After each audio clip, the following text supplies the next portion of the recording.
we are Legally Sis. Welcome to our podcast.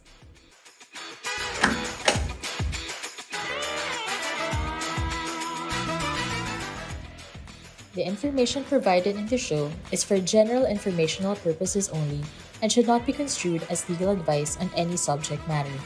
No attorney-client relationship is created between you and Duran Schultz Law.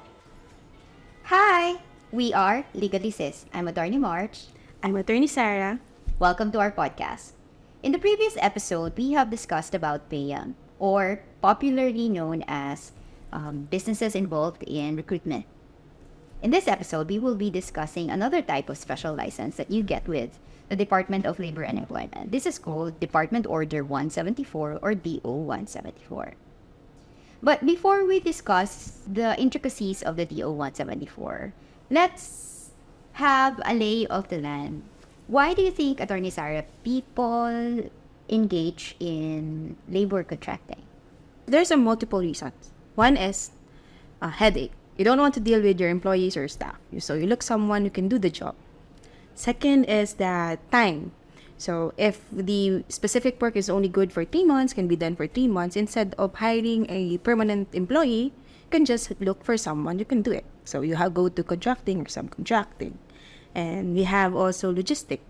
So if you have businesses in different locations, so you can just hire someone to do any work in that location instead of hiring a permanent person to do it. Also, we have the overhead expenses like payroll, go to the HR, you do all the benefits given. So it's better to hire a contractor and subcontractor instead of going with all these things. For the benefit of our viewers, Attorney Sarah, could you please give us examples of those companies that are involved in legitimate labor contracting businesses? For example, in Condo Corp, so we have the property management officer. So Condo Corp or Condo Association, they hire a third party could manage the condo. So that is an example of those companies engaged in contracting or subcontracting. That's a very good example because in a Condo Corp, there are a lot of staff that are working in that complex. So it's not just the property managers, for example, your admin Office, your janitors. yes, your gardeners, Yes. your engineers. Yes. These employees can be hired by another entity and not particularly hired by the condominium corporation. Who are the usual parties involved? So we have 3 parties. We have the principal, the one who is looking for the contractor or subcontractor to do the job or work.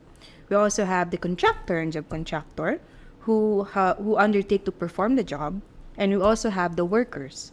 So the workers are the one who will accomplish the job or the work.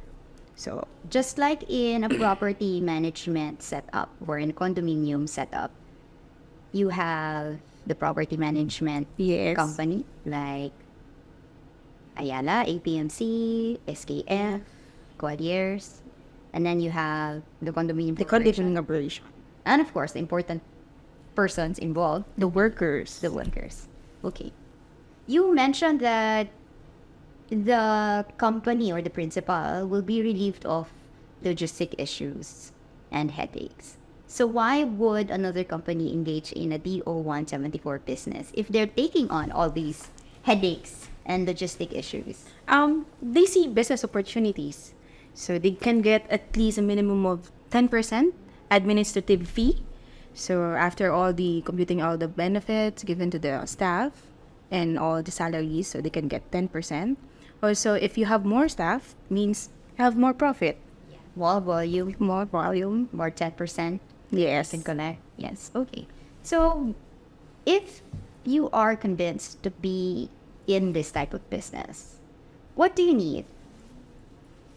First, you must be a registered company or business here in the Philippines. So you either go to DTI first to get if you're a sole proprietor, or SEC if you are a corporation or partnership or and then after that you can go to DOLE to secure your special license under DOLE 174. So, what are the requirements for you to get the DO 174? First, you need the application form. So it must be notarized. Second, you need substantial capital. If you are a sole proprietor, you must have at least a net worth of 5 million pesos.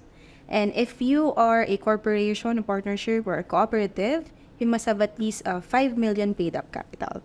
Also, you need a certified true copy of your DTI, your business permit if you're sole proprietor, certified true copy of your articles of incorporation, your bylaws, your GIS.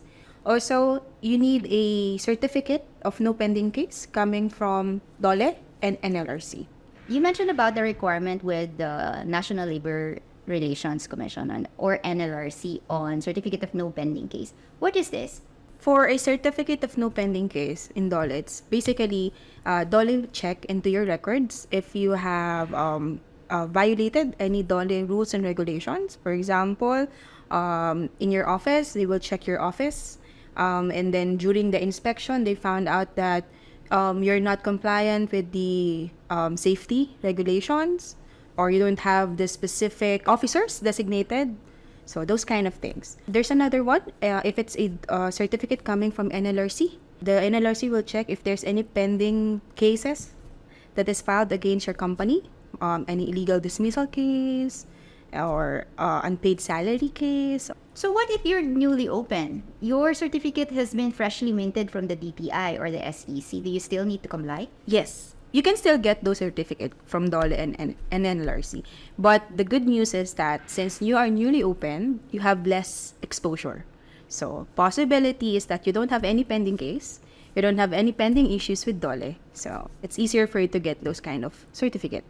So I guess that can also be a bottleneck if you really are in a hurry. Yes. If you have been in an open company for a long period of time, and DOLE and NRC have to look into their records, so sometimes it takes them 30 days for to release the certificate.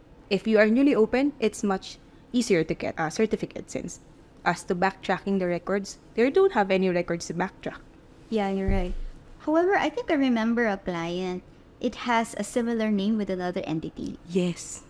And then that entity had an issue with NLRC. Would you remember how we troubleshooted that company?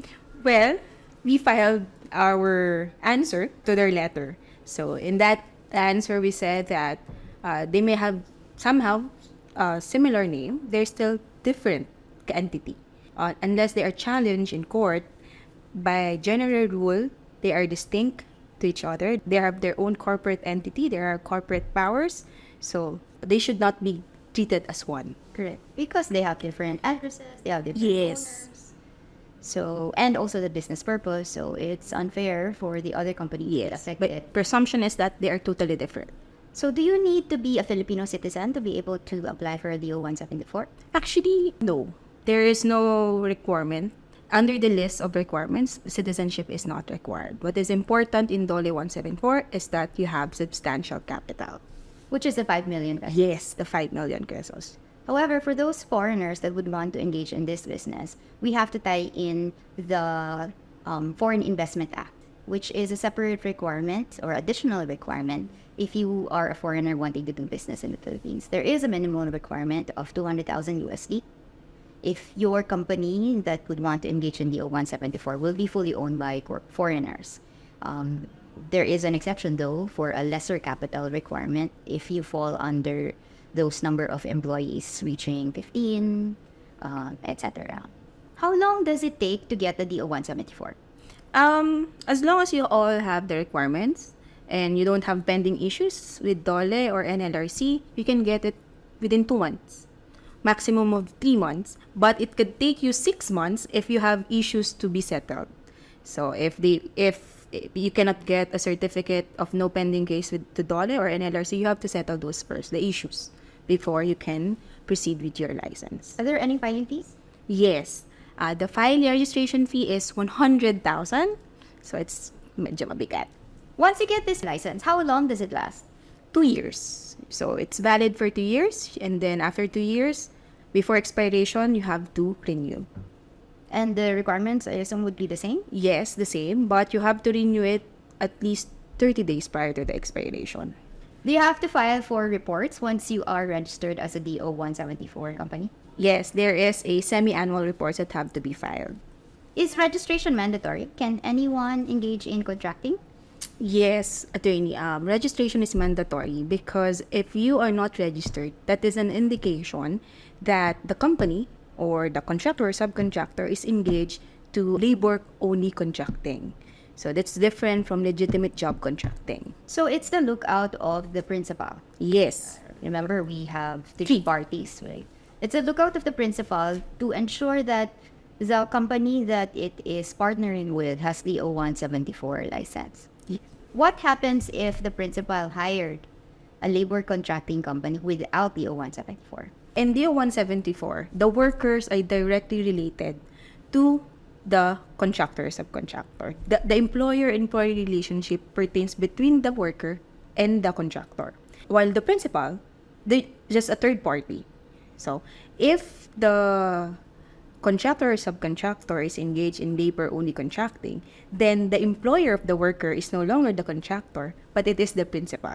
So the principal, which is bad news, well, has the obligation to pay the salaries, benefits, statutories, contributions, and all to the workers or to the employees. So that happens, for example, the labor contracting did not have sufficient capital, like the 5 million, and it's engaged in labor contracting. So that means if the salaries were not paid by the labor contractor, the principal, for example, the condominium corporation, would have to pay directly. Yes. Even though the principal has already paid the labor contractor. For example, there's an embezzlement, right? Or the owner of the labor contractor company just ran off and did not pay the salaries of the employees. The principal would have to pay double Yes. and assume the liabilities of the salaries of the contractors. I think that would also cover even those SSS PhilHealth, Yes, the mandatory benefits. right? Even if you've been paying the labor contractor. Because generally, you are the employer of those workers. That is why it's important for those principals to check the requirements. They have substantial capital, they have license to do business under DOLE 174. Those are the things that have to look into. Right. And a continuing proof that they are paying the salary. Salaries and contribution. That is why sometimes in a service contract with a contractor, there is a provision that they are mandated to give certificate, a monthly certificate that they are been paying the contribution, SSS PhilHealth Pag-ibig of their workers. I think our takeaway for this episode would be if you are the principal, you would want to engage a company that has a DO 174 license. Otherwise, like you said, it's bad. news. Thank you, Attorney Sarah, for this episode. Thank you for all the information that you have shared. For our viewers, if you have any other questions, please email us. Bye!